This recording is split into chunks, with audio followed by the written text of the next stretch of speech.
9h30, mesdames et messieurs, bienvenue à tous. La semaine africaine de vaccination se tiendra du 27 avril au 3 mai prochain. Plusieurs activités seront organisées à cet effet ici sur place à Kinshasa, notamment avec l'administration d'un nouveau vaccin injectable contre la poliomyélite. Un point de presse a été organisé par le programme élargi de vaccination pour l'annonce des différentes activités.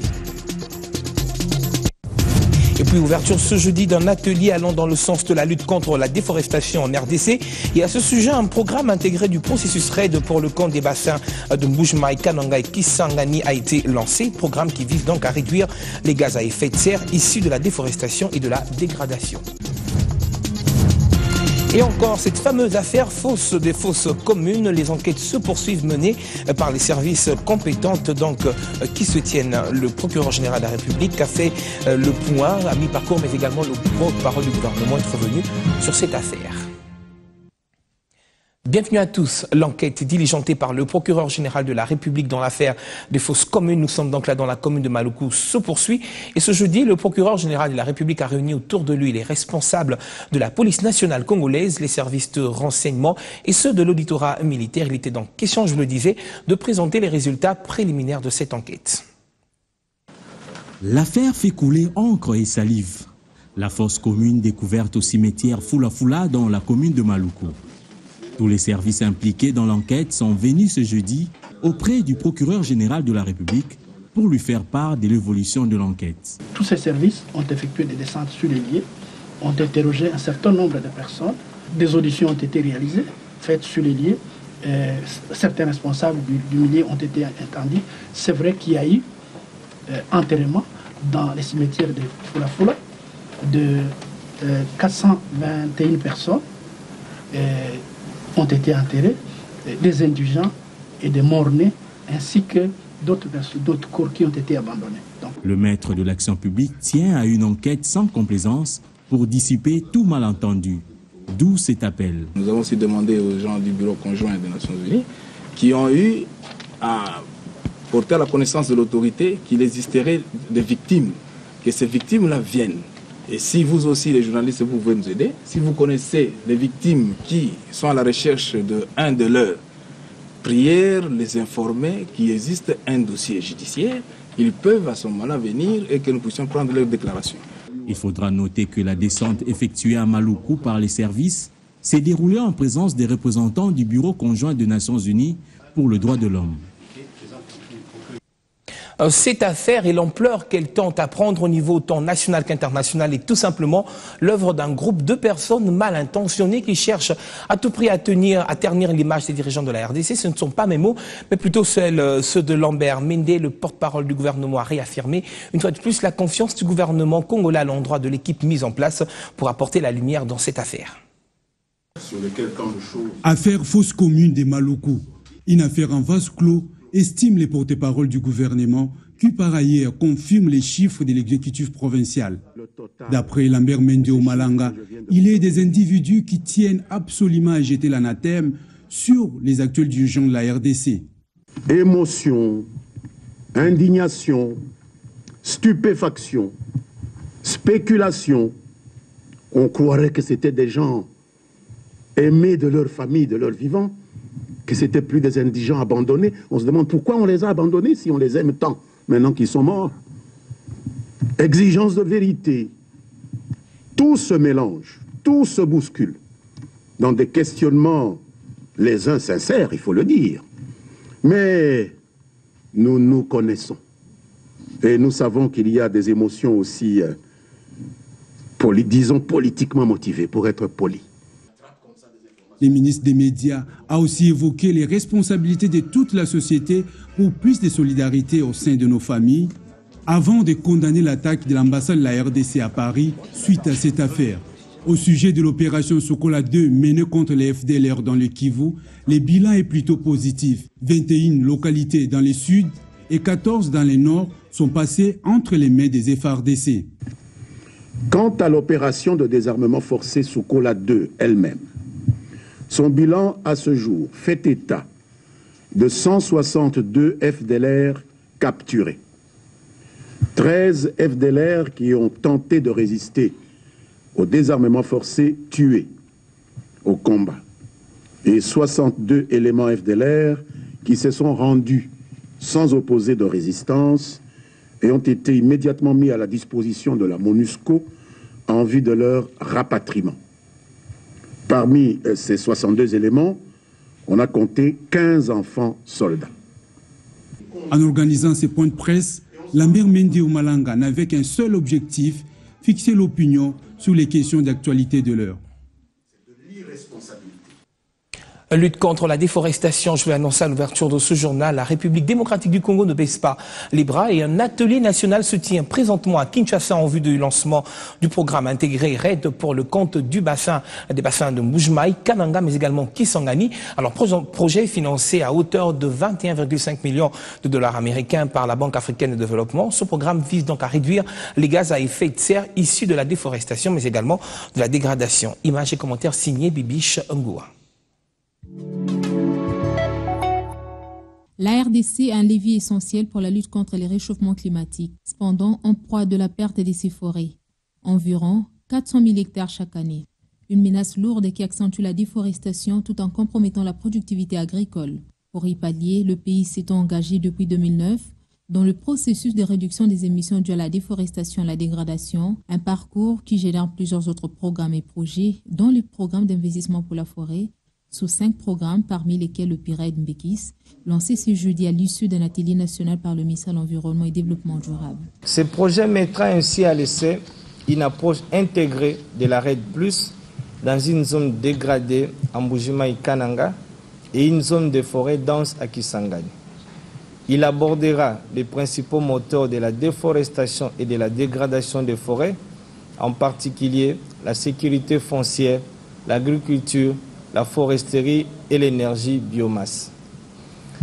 Bénéfique pour près de 50 000 ménages, ce projet financé à hauteur de 21,5 millions de dollars américains par la Banque africaine de développement contribuera à la réduction des émissions issues de la déforestation et de la dégradation des forêts et à l'amélioration des conditions de vie de la population. Le PIRAID MBKIS contribue à renforcer les capacités en matière de gouvernance des ressources naturelles, la promotion de la résilience climatique, la stratégie du secteur agricole 2010-2014, le plan d'action sur les changements climatiques 2010-2015 et la stratégie de la banque qui couvre la période 2013-2022. Parmi les moteurs de la déforestation, l'on retient l'agriculture itinérante surbrûlée. Ces cogitations de 48 heures entre différents experts viennent encore couronner les efforts conjugués dans ce sens. Et au ministère de l'Agriculture, justement, où s'est rendue ce jeudi la directrice pays du PNUD, Priya Karaj, est allée faire part au ministre de tutelle du succès de la tenue du dernier forum agricole agrobusiness qui s'est tenu récemment ici sur place à Kinshasa. L'amélioration des vies de la population congolaise passe aussi par la maîtrise des enjeux de l'or vert. Une réalité qui justifie la tenue du grand forum agricole dénommé Agribusiness à Kinshasa. Ce jeudi, la directrice pays PNUD a franchi les portails du ministère de l'Agriculture pour parler du succès de ce rendez-vous vert et entrevoir l'avenir du secteur avec le ministre de l'Agriculture. Nous avons tout à fait soutenu l'agribusiness qui, je pense, a résulté en une feuille de route de Kinshasa que le PNUD va soutenir en termes de la mise en œuvre. L'agriculture est fondamentale en termes de développement de ce pays et nous avons discuté avec Monsieur le ministre comment nous pouvons soutenir sa vision, son programme en termes d'agriculture ici en RDC. Et à ce stade, la RDC s'investit dans la mécanisation du secteur en vue d'accroître le rendement et réduire les pertes encaissées. Parmi ceux qui y travaillent déjà, African Mailing Company Congo, une première usine industrielle du Katanga est pour le pays. Le directeur général était l'hôte d'Isidore Kabomoyo. Il a donné nous les chances pour expliquer toutes les étapes de le projet et on est bloqué par où. Et je pense qu'on va arriver à la fin. On fait le maïs là-bas dans les champs et après on fait 3 produits avec l'usine. On fait la farine de breakfast qui est la première qualité. Il y a une deuxième qualité qui est roller et troisième qui est les déchets pour les animaux. Le ministre de l'Agriculture est donc plus que jamais déterminé à redorer l'image de son secteur. Et puis cette innovation en matière de la santé, un nouveau vaccin injectable contre la poliomyélite a été mis sur pied et sera donc administré aux enfants de moins d'1 an. Ce sera donc au cours de la semaine africaine de vaccination qui se tiendra du 27 au 27 avril au 3 mai prochain. C'était donc au cours d'un point de presse tenu au siège du programme élargi de vaccination que la nouvelle a été livrée à la presse. Rayée de la liste des pays endémiques de la poliomyélite depuis mars 2013, la République démocratique du Congo continue à multiplier les actions visant à renforcer les capacités de la lutte contre cette pathologie qui cause la perte de mobilité et la mort des plus d'un enfant à travers le monde. Face à la presse, le programme élargi de vaccination et ses partenaires ont tenu à fixer les chevaliers de la plume sur l'introduction du nouveau vaccin anti-poliomyélite dans la riposte. Nous sommes dans un processus d'éradication de la poliomyélite. Alors pour éradiquer la polio, il y a plusieurs étapes. La première étape, c'était par rapport à la transmission du virus polio. On a lutté avec les VPO orales. Et pour la deuxième étape, nous devons maintenant renforcer l'immunité auprès de l'enfant par les VPI injectables. C'est un vaccin anti-poliomyélite qui va encore protéger davantage les enfants. Une activité de vaccination. C'est une semaine qui portera beaucoup plus sur la sensibilisation de tous. Mais maintenant, quel contenu on va donner à cette semaine? Durant la semaine, on va introduire un nouveau vaccin. Ça va être le vaccin injectable contre la poliomyélite qu'on donnera aux enfants à partir de la 14e semaine. Quand l'enfant viendra au centre de santé, il va recevoir et les VPO3 et les VPI comme en une seule dose. Et alors, les VPI, c'est une dose supplémentaire par rapport à la lutte contre la polio. Ça ne remplace pas les VPO orales. Le vaccin étant le seul moyen efficace permettant d'éradiquer complètement la polio, tous les parents sont priés d'emmener les enfants durant cet événement annuel prévu du 23 avril au 5 mai prochain. Allez, direction la province du Katanga où se poursuit l'opération des soins gratuits présidentiels. Le gouvernorat de cette province continue donc à accompagner cette vaste campagne de santé et par l'entremise de son vice-gouverneur, un important lot de chaises roulantes a été remis aux responsables de la dite campagne, question donc de soutenir toutes les personnes vivant avec handicap. Cette campagne médicale, initiée par le chef de l'État au Katanga, continue de susciter de l'émulation dans le chef des autorités locales. Après avoir remis un lot important de médicaments, le gouvernement provincial du Katanga met encore la main à la pâte avec ce lot de fauteuils roulants réceptionné par le docteur Joseph Kangoudia, coordonnateur de la campagne médicale présidentielle, des mains du vice-gouverneur Yves Chibal. Ces chaises vont être utilisées pour le déplacement des malades, je crois, au sein des hôpitaux. Nous continuons à assister, à contribuer pour que nos malades de Lubumbashi des environs puissent être traités dans les meilleures conditions. Des chaises roulantes qui viennent à point nommé vu le besoin qui s'impose. Je pense que ces chaises vont être utilement affectées dans les différentes institutions qui servent de la prise en charge des malades de cette campagne. C'était entre autres aussi un besoin.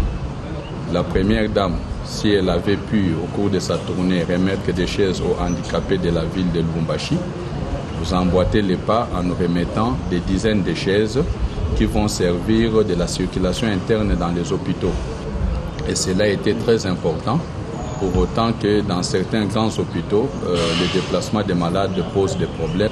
Si nous prenons l'hôpital de Sendwe par exemple, avec les ascenseurs qui nous posent encore des problèmes. Le docteur Joseph Kangoudia a par la même occasion remercié l'exécutif provincial qui a également promis une ambulance qui est d'une importance capitale pour cette campagne qui, à ce jour, a enregistré plus de 20 000 malades. Sur place, dans les différents hôpitaux, la deuxième phase de la campagne se poursuit. Elle est axée sur la distribution des médicaments et sur les opérations chirurgicales. Les malades qui bénéficient de cette action pour la première fois au Katanga ne cessent de bénir le couple présidentiel qui l'a initié pour le bien de la population. Mama Olive, merci. Juu ya akti anafanya inatusaidia sana hapa pa Lubumbashi. Infrastructure, le ministre en charge des travaux publics a échangé ce jeudi avec l'honorable Boulambo Kikocha, élu du Sud Kivu. Ensemble, ils ont évoqué de l'état de la route nationale numéro 2 Bukavu-Mwenga. Ensuite, Fridolin Kasweshi Musoka s'est entretenu avec une délégation de l'agence congolaise des grands travaux, venue donc présenter en compagnie d'un responsable du Zonic Group